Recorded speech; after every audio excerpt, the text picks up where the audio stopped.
Bapak Ibu izinkan saya di sini CGT Angkatan 11 Ifairani Sormin ingin memberikan praktik baik terhadap Bapak Ibu. Di sini saya berdiri bukan untuk menggurui Bapak Ibu, mohon izin. Saya hanya ingin menyampaikan materi yang telah saya laksanakan selama di modul 1.1 sampai dengan 1.4. Dan hal ini harus saya sampaikan di depan Bapak Ibu guru. Jadi saya izin memakai waktu Bapak Ibu, boleh ya Bapak Ibu? Ya, terima kasih. Sebelum acara ini kita mulai, marilah kita berdoa menurut keyakinan dan kepercayaan kita masing-masing. Doa dimulai. Doa selesai. Oke, berdirinya saya di sini akan menyampaikan aksi nyata saya tentang budaya positif. Sebelum saya memaparkan materinya, terlebih dahulu kepala sekolah atau yang mewakili menyampaikan sambutan. Dalam hal ini saya berikan waktu kepada Ibu Simamora atau Pak Dirsang untuk menyampaikannya. Saya persilakan.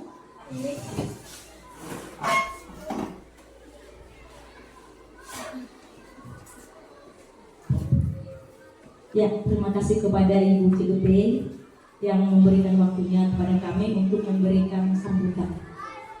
Yang saya hormati Bapak Ibu guru yang berada di SD Negeri 17346. Seperti yang sudah kita lihat, sekarang guru kita yang telah membuat atau ikut dalam pendidikan guru bergerak sekarang mau melaksanakan aksi nyatanya, yaitu dengan diseminasi budaya positif.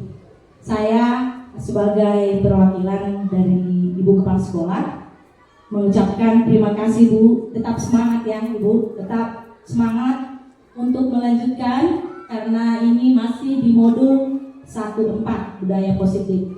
Mudah-mudahan untuk selanjutnya nanti sampai di modul 3 Ibu tetap semangat. Kami Bapak Ibu guru yang di SD kita ini selalu mendukung Ibu. Kami semuanya siap berkolaborasi dengan Ibu supaya Ibu cepat lulus menjadi guru penggerak yang baik. Sekian dan terima kasih.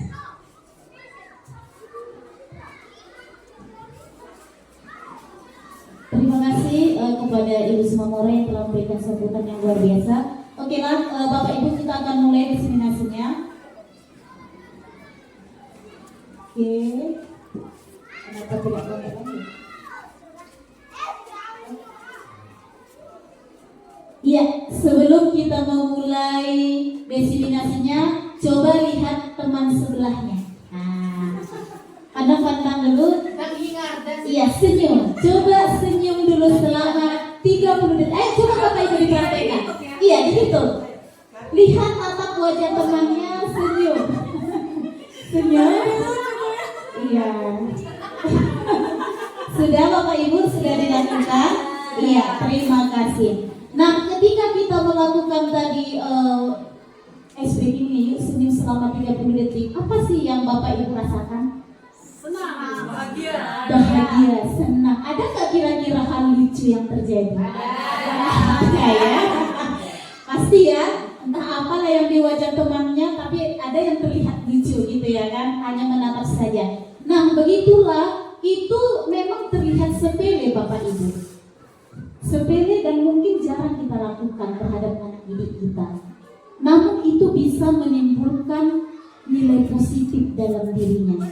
Yang tadinya dia mungkin lagi kesal sebelum masuk ke dalam kelas, ketika dia senyum sama temannya, hilang gak stres tadi? Hilang ya Bapak Ibu ya, agak hilang sebentar gitu ya. Jadi ini bisa kita lakukan nanti di kelas kita masing-masing. Itu termasuk berhubungan dengan materi kita hari ini. Iya, ini dia. Budaya positif. Tadi sudah saya perkenalkan diri saya, Ibu juga Bapak Ibu sudah kenal saya karena kita di lingkungan yang sama, di tempat yang sama dan di perjuangan yang sama ya Bapak Ibu. Lanjut, Bu Risma bisa bantu saya Mas, biar lebih cepat waktunya.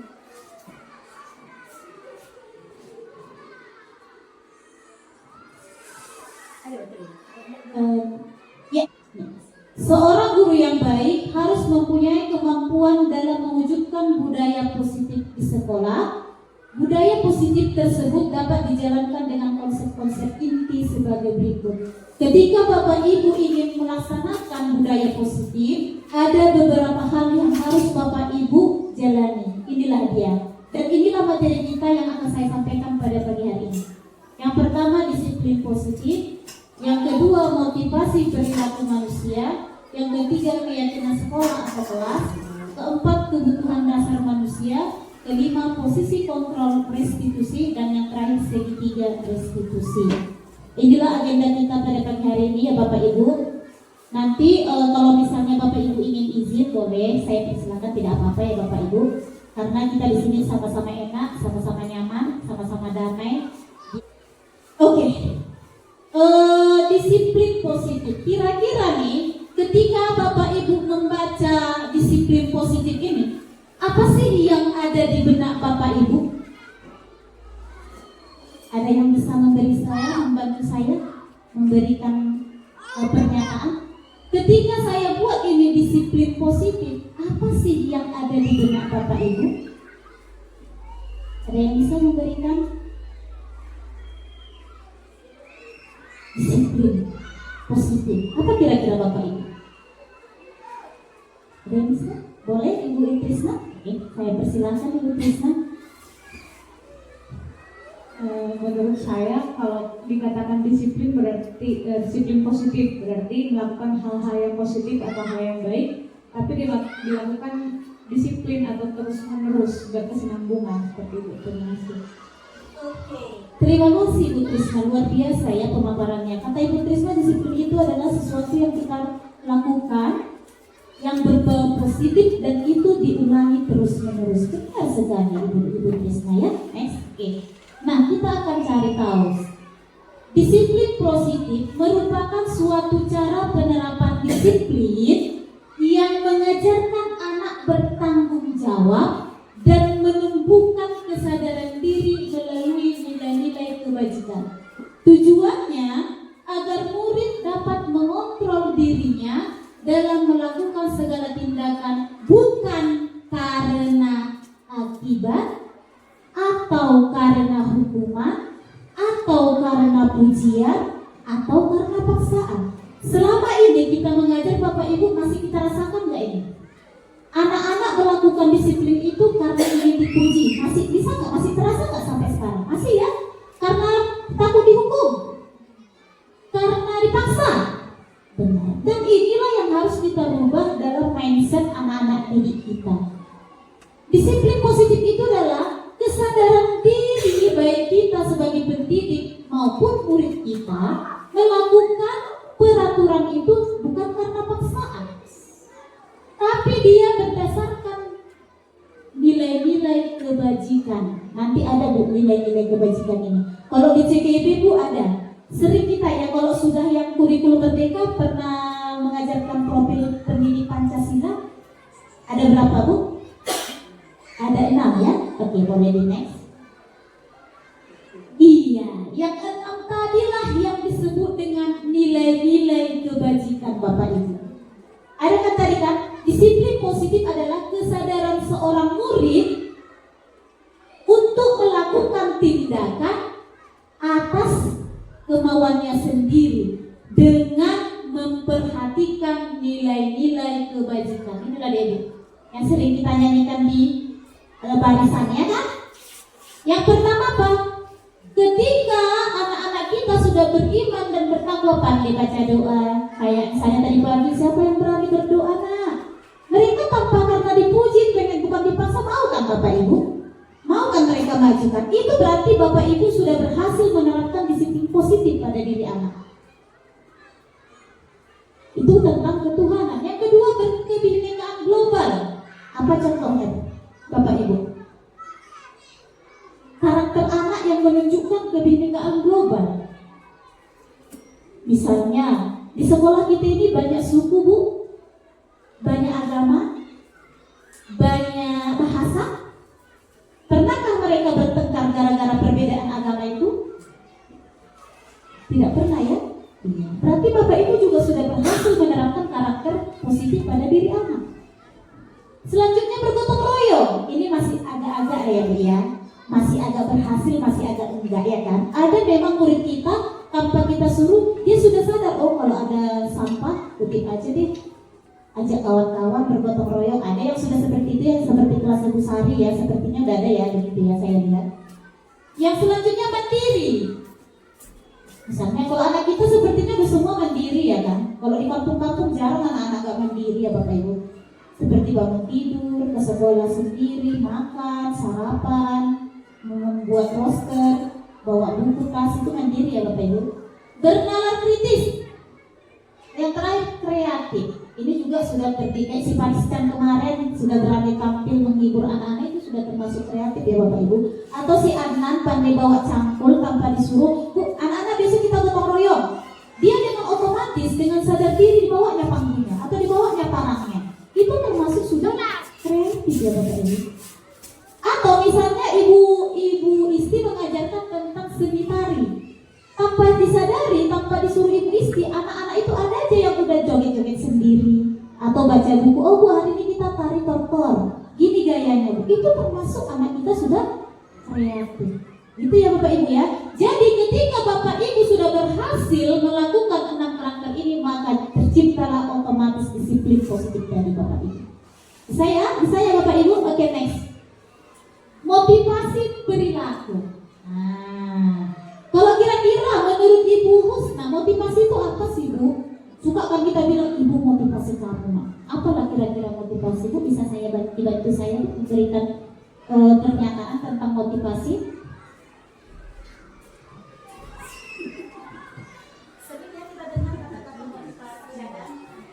Terima kasih buat Ibu Somi.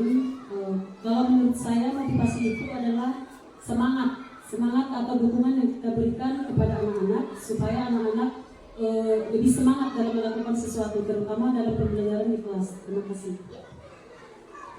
Wah, ternyata Ibu Husna pendidik yang luar biasa ya, sering memotivasi muridnya. Dan saya yakin Bapak Ibu juga setiap hari tanpa kalian sadari, kalian terus memotivasi murid-muridnya. Oke, next Ibu. Iya, 3 motivasi perilaku manusia. Untuk apa sih kita memotivasi manusia? Apa tujuannya? Yang pertama, biasanya kita motivasi manusia untuk menghindari ketidaknyamanan atau hukuman. Ketika Ibu Manulang memotivasi muridnya, anak-anak Ibu besok PR-nya yang siap, yang belum siap nilainya sekian, yang duluan dapat nilai A. Anak-anak itu otomatis, oh supaya aku tidak dihukum dan dapat nilai A, besok aku ngerjakan PR karena dimotivasi oleh Ibu Manulang. Yang kedua, untuk mendapatkan imbalan atau penghargaan dari yang lain. Pernah nggak kita rasakan ini? Kita berbuat sesuatu, memotivasi orang karena pengen dapat hadiah. Kayak kita lomba kemarin tortor ya, pertumba. Kita motivasi anak-anak, semangat anak Ibu, nggak apa-apa, nggak gale-gale pun. Tapi kita akan dipandang sekolah kita baik. Itu termasuk ya Bapak Ibu. Yang terakhir, untuk menjadi orang yang mereka inginkan dan menghargai diri sendiri dengan nilai-nilai yang mereka percaya. Sebenarnya sebagai manusia yang normal, wajar saja kalau ketiga ini terjadi pada diri kita. Namun yang paling besar imbasnya adalah kalau kita memotivasi diri kita melalui poin yang ketiga ini. Kenapa sih kita butuh dimotivasi? Karena ingin menjadi orang, jadi diri sendiri. Bukan karena takut dihukum, bukan karena tak pengen dikasih hadiah, bukan. Tapi menjadikan diri sendiri, ingin dihargai dengan kepercayaan dan keyakinan kita sendiri. Misalnya gini Ibu Awen, saya harus bisa lulus CGP angkatan 12. Kepercayaannya apa dalam dirinya? Karena saya masih muda dan perlu melanjutkan kemampuan saya ke depan, masa depan saya. Itu kan atas kemauannya kan Bu? Bukan karena disuruh Ibu Sormen, ikut aja Ibu Awen, enak loh CGP. Bukan karena dia pengen dihargai orang lain, tidak. Tapi Ibu Awen mencoba CGP angkatan 12 karena dia merasa dirinya itu perlu menghargai dirinya. Perlu ada kemampuan dalam dirinya yang harus dia hargai, percayai bahwasanya oh saya mampu. Misalnya Ibu Opus sungguh. Ibu Sormi suka kali mengingatkan dia jarak piket, misalnya gitu ya kan. Sebenarnya kalau awalnya Opu sungguh karena dia merasa tidak nyaman Ibu Sormi mengatakan itu. Tapi akhir-akhir ini Ibu Opu sungguh datang duluan daripada Ibu Sormi. Berarti dia sudah berselamat yang ketiga. Dia pengen jadi dirinya. Aku percaya tanpa kalian bilang pun aku cepat ke sekolah, aku bisa bertanggung jawab dengan tugas yang telah ditetapkan di sekolah. Berhasil berarti Opu sungguh membuat budaya positif dalam dirinya. Paham ya Bapak Ibu ya bedanya ketiga motivasi ini ya. Dan inilah yang harus kita arahkan kepada murid-murid kita nanti di kelas. Oke, next. Keyakinan sekolah dan atau kelas. Di kelas kita udah ada nggak keyakinan kelas? Rata-rata sudah ada ya Bapak Ibu. Kira-kira keyakinan dengan peraturan sama nggak? Keyakinan kelas dengan peraturan kelas kira-kira sama nggak maknanya? Sama. Padahal sejatinya itu berbeda Bapak Ibu. Apa bedanya Bu? Kalau peraturan itu bisa saja siapa yang membuat, baik presiden, DPR. Tapi kalau keyakinan kelas itu adalah kesepakatan bersama antara guru dan murid, tanpa perlu kesepakatan presiden atau DPR. Paham ya Bu bedanya ya?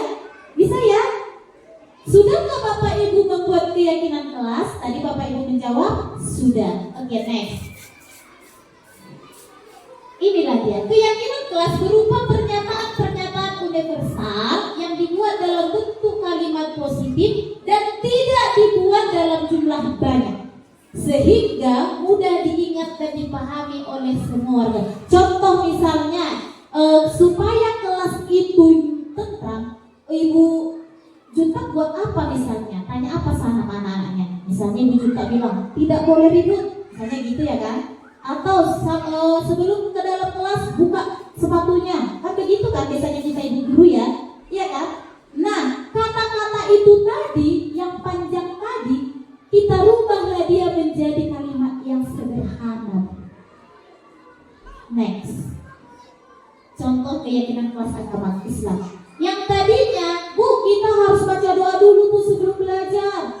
Salam kawannya dulu, senyum dulu. Itu adalah kalimat positifnya. Kita rubahlah dia menjadi berdoa itu, bersalaman itu termasuk kemana ya? Maka kita buatlah dia ke bertakwa. Gampang ingat kan Bu? Oh jadi anak ibu keyakinan kelas kita yang pertama adalah semua kita harus bertakwa. Bertakwa itu kan udah paham anak-anak kan? Oh harus patuh sama guru, taat sama Tuhan, kan begitu. Misalnya belajar, senang mengerjakan tugas, merasa aman. Merasa aman ini apa contohnya biasa anak-anak bilang? Biar dia merasa aman di kelas. Iya, Bu, aku gak suka diejek Bu. Jangan ada yang ngejek aku ya Bu ya. Jangan ada yang cakap kotor Bu. Itu kan biasa anak-anak bilang kan. Kalau kita bilang, coba nak kita buat dulu keyakinan kelas kita. Nah, ucapan-ucapan itu tadilah kita rubahlah dia menjadi kalimat sederhana seperti ini. Ya Bu, ini di kelas agama Bu, saya lihat. Senantiasa membantu, saling menghargai dan menghormati. Ya bisa ya Bapak Ibu ya. Oke, next. Nah, tadi 3 materi sudah selesai. Cepat kan Bapak Ibu? Cepat, karena Bapak Ibu sudah melaksanakannya di dalam kelas. Jadi cepat kita. Sekarang kita isi reading dulu Bapak Ibu ya. Oke, next. Round 1. Clue-nya boleh ikut tapi harus bawa barang. Boleh sambil berdiri Bapak Ibu? Biar agak relax dulu. Berdiri semuanya. Oke, silakan berdiri Bapak Ibu. Ya. Ingat ya clue-nya, boleh ikut tapi harus bawa barang. Yuk kita ucapkan sama-sama dulu. Boleh ikut tapi harus bawa barang. Pertanyaannya, Ibu Hite mau pergi ke Monas. Dia membawa mobil. Keren ya Hite, ada punya mobil dia. Kamu bawa apa Pak Yasa?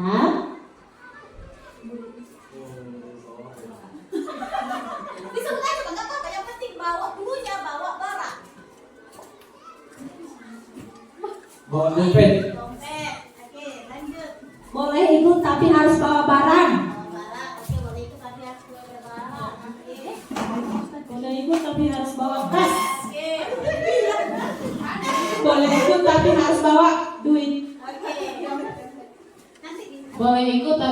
harus bawa handphone.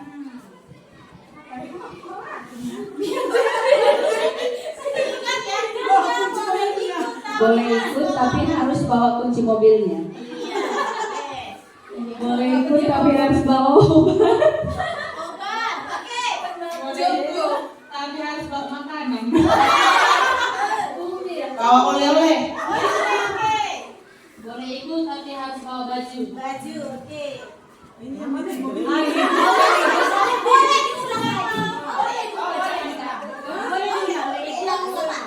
Boleh ikut bawa duit.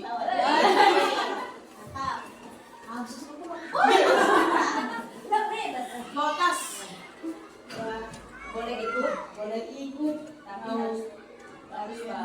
harus bawa tas dan duit. Kalau ikut tapi harus bawa kunci mobil. Boleh ikut tapi harus bawa lipstick. Boleh ikut tapi harus bawa Oke. Siapakah yang benar? Cluenya tadi apa Bapak Ibu? Boleh ikut tapi harus bawa barang. Ibu Hiti mau ke Monas. Ke Monas Ibu Hiti kan dulu. Siapakah di antara Bapak Ibu yang benar? Adalah Ibu Krisna, Ibu Manula, Ibu siapa tadi satu lagi? Yang SK siapa? Skincare, Ibu Risma. Kenapa Ibu? Coba kenapa? Ibu Trisna tadi bilang apa Ibu Trisna? Obat. Iya.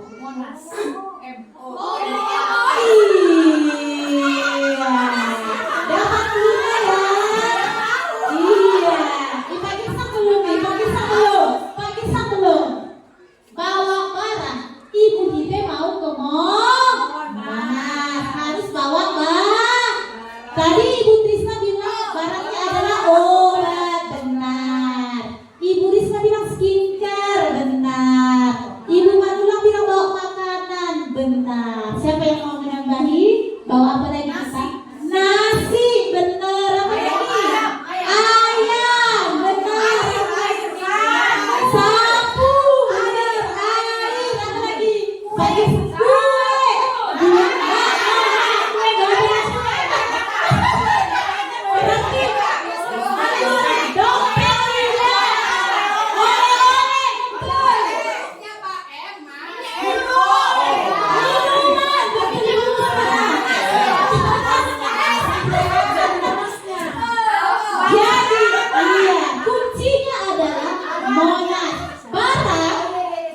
Bisa jadi minuman, obat, menas, ayam, sendang, iya kan? Bisa ya Bapak Ibu, cluenya paham? Harus sesuai dengan round two. Iya. Dia betul satu lagi, masih ada satu lagi. Hati-hati ya, cluenya jangan lupakan orang ketiga. Cluenya jangan lupakan orang pertama misalnya Ibu Sari, orang kedua Ibu Juntai, orang ketiga siapa Bu? Teman. Orang ketiga siapa Bu? Teman. Jangan lupakan orang ketiga. Orang pertama Sari, orang kedua Bu Juntai. Tetangga. Teman. Rina. Rani. Saya. Seren. Jangan lupakan orang ketiga.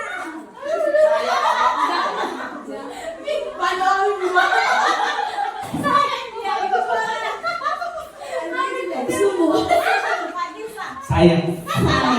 Belum ada yang pertama. Jangan lupakan orang ketiga. Yang orang pertama Seren, orang kedua Yohan, orang ketiganya siapa? Ibu Hite. Yang ngomong. Siapa lagi? Kan Ibu bilang, Bu, jangan lupakan orang ketiga.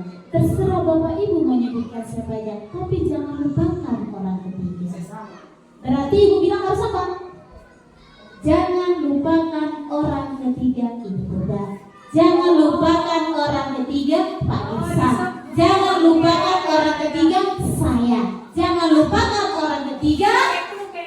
Kan sudah saya bilang, jangan lupakan orang ketiga. Jadi kalau saya bilang, orang pertama misalnya Risma, orang kedua Girsa, orang ketiganya saya. Orang ketiganya Jangan lupakan Orang ketiga saya. Iya, juga. Iya, Pak. Jangan lupakan orang ketiga.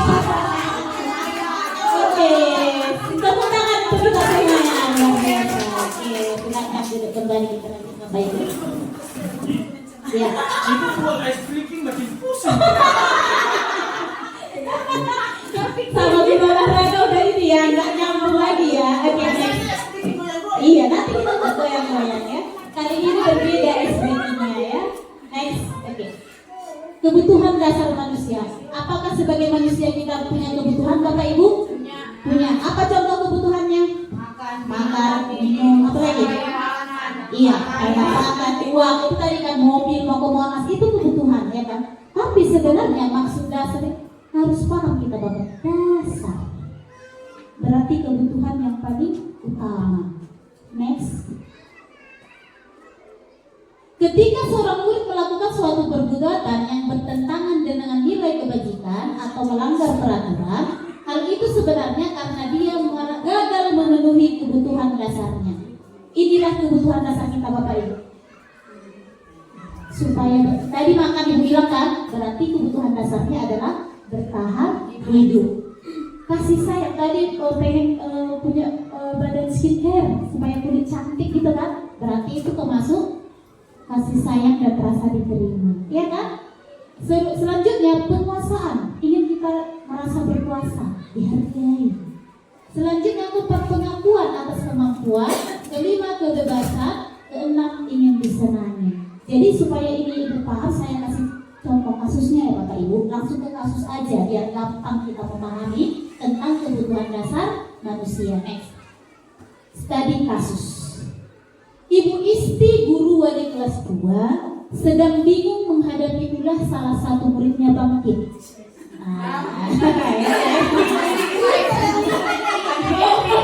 Sorry. Selingkuh ya, karena Ibu Isti kemarin juga kerja belakang gereja ya. Jadi ingat itu.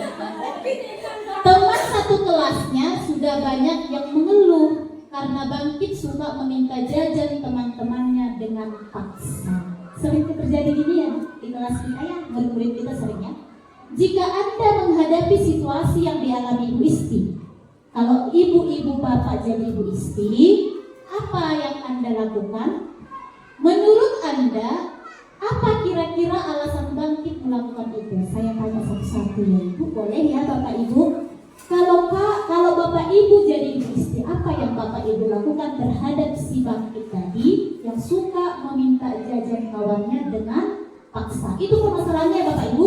Bangkit suka meminta jajan teman-temannya dengan paksa. Itu kasus utamanya. Kalau Ibu Risma jadi Ibu Isti, apa yang Ibu Risma lakukan?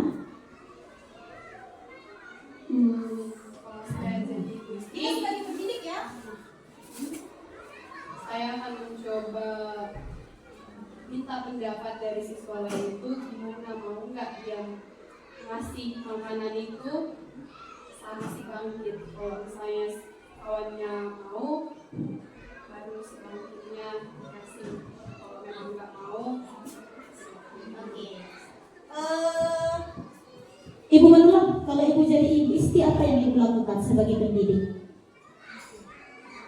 Kalau saya sebagai istri, tentu saya akan menasehati si bangkit bahwa meminta sesuatu dari kawan kita itu secara paksa tidak baik. Kalau Ibu Isti sebagai Ibu Isti ya, kita langsung ke orangnya nih. Kalau saya mungkin sebagai Ibu Isti, saya akan menanyakan langsung kepada bangkitnya kenapa dia meminta kerupuk itu pada teman secara sah. Dan setelah dia misalkan memberitahukan bahwa dia nggak ada jajan gitu kan, dan mungkin bisa jadi saya akan menanyakan langsung kepada temannya boleh nggak berbagi sama si Bangkit? Kalau boleh, dikasih. Kalau enggak, ya dikasih. Oke, jawabannya luar biasa ya Bapak Ibu. Tepuk tangan dulu untuk mereka yang memberikan jawaban yang luar biasa. Nah, sekarang saya tanyakan, menurut Anda, apa kira-kira alasan Bangkit melakukan itu, Ibu Sari? Kira-kira apa sih alasan si Bangkit meminta jajan kawan-kawannya paksa? Mungkin udah hobi kali ya, dalam diri dia itu udah terbiasa. Jadi lingkungan dia itu mempengaruhi dia. Karena mungkin di lingkungan dia itu dia udah bebas gitu. Mungkin di rumah dia sering melakukannya, jadi terbawa ke dalam situasi sekolah. Demikian. Ibu Mora karena guru penggerak sama Kak Desa, saya tanya lagi ya Bapak Ibu karena sudah mengerti mereka. Ibu Awen.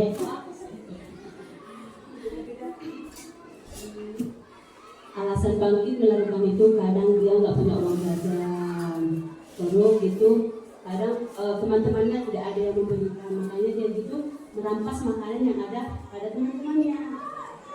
Satu lagi yang terakhir Ibu Mora. Tadi kasusnya kan Bangkit suka meminta dengan paksa, itu kata kuncinya ada kata paksa. Pertama mungkin dari keluarga, bisa juga dia tidak pernah dikasih uang jajan. Terus kedua juga faktor keluarga, seperti yang dibilang Ibu Sari tadi, apa yang dibawa anak didik ke sekolah itu pasti dari lingkungan keluarga. Jadi mungkin alasan terkuat kenapa Bangkit melakukan hal yang demikian, besar kemungkinan dia tidak diberikan jajan oleh orang tua dan ibu. Terima kasih. Oke, luar biasa. Aplaus untuk kita semuanya yang luar biasa. Oke. Tadi Bapak Ibu sudah mengatakan jawabannya dan alasannya mengapa. Next, kita akan ulas satu-satu. Alasan Bangkit kenapa meminta jajan dengan paksa. Itu Bu berhubungan dengan kebutuhan dasar tadi Bapak Ibu. Yang 6 tadi. Jelas erat hubungannya, itu ada kaitannya dengan kebutuhan dasar manusia. Kita bahas alasan Bangkit yang pertama. Mungkin karena ia lapar dan orang tuanya tidak memasak di rumah dan tidak pula memberikan uang jajan. Bisa jadi kan Bapak Ibu? Iya kan? Kebutuhan dasar yang ingin dipenuhi Bangkit karena dia supaya kenyang, maka kebutuhan dasar yang apa yang mau dipenuhi dia? Bertahan hidup. Ya kan? Kalau nggak makan dia nggak minta jajan kawannya, bisa jadi dia pingsan. Iya kan? Benar ya Bapak Ibu ya? Itu kebutuhan dasar manusia itu, bertahan hidup. Nanti jadi kalau misalnya kita di kelas punya permasalahan pendidik, Bapak Ibu sudah tahu kebutuhan dasar yang mana sih muridku ini pengen inginkan. Itu maksud tujuannya ini Bapak Ibu ya, saya sampaikan. Yang kedua, karena dia merasa senang karena temannya memperhatikan dia. Ada nggak anak-anak gitu Bu? Usil sama kawannya, caper, ya kan? Karena ketika temannya mengadukan dirinya kepada guru dan guru akan memanggil orang tuanya, sehingga orang tuanya memberikan perhatian. Ya kan? Apa kebutuhan dasar yang pengen dipenuhi si Bangkit? Rasa kasih sayang dan diterima kedua orang tuanya. Nyambung ya Bapak Ibu ya? Nyambung. Oke, next. Alasan ketiga. Ini abaikan ya Bapak Ibu, ini hanya untuk bunga-bunga saja. Mengingatkan ya. Karena temannya jadi takut kepada dirinya. Ada nggak bu anak kita kayak gini? Mangas-ngasani sama dia betul. Ada nggak anak kita dapat gitu? Banyak kan? Dan mengikuti keinginannya. Maka sebetulnya Bangkit berusaha memenuhi kebutuhan dasarnya, yaitu kekuasaan. Dia pengen merasa berkuasa. Maka dia bertingkah kan tadi nggak minta jajan kawannya paksa. Ada nggak kayak gini Bu di kelasnya? Ada. Berarti sudah tahu Bu ya kebutuhan dasar yang mana mau dipenuhi dia ya. Next. Yang keempat, karena ia merasa bosan dengan bekal yang dibawa ibunya dari rumah. Karena ibunya selalu membawa bekal yang sama. Itu aja bekalnya dari rumah, bosan dia. Makanya diminta ada jajan kawannya tadi. Penasaran dia dengan rasa-rasa yang lain. Kebutuhan apakah yang berhubungan dengan itu? Kebebasan. Pengen dia bebas merasakan makanan yang lain. Orang makannya itu aja, aja dari rumah, ya kan? Dia bosan dan dia pengen dia bebas merasakan yang lain. Maka berulanglah dia meminta jajan kawannya dengan paksa. Nanti kalau terjadi ini di kelas Bapak Ibu sudah bisa menyikapinya dengan positif. Ya, itu tujuannya Bapak Ibu. Alasan yang terakhir adalah karena dia merasa senang melihat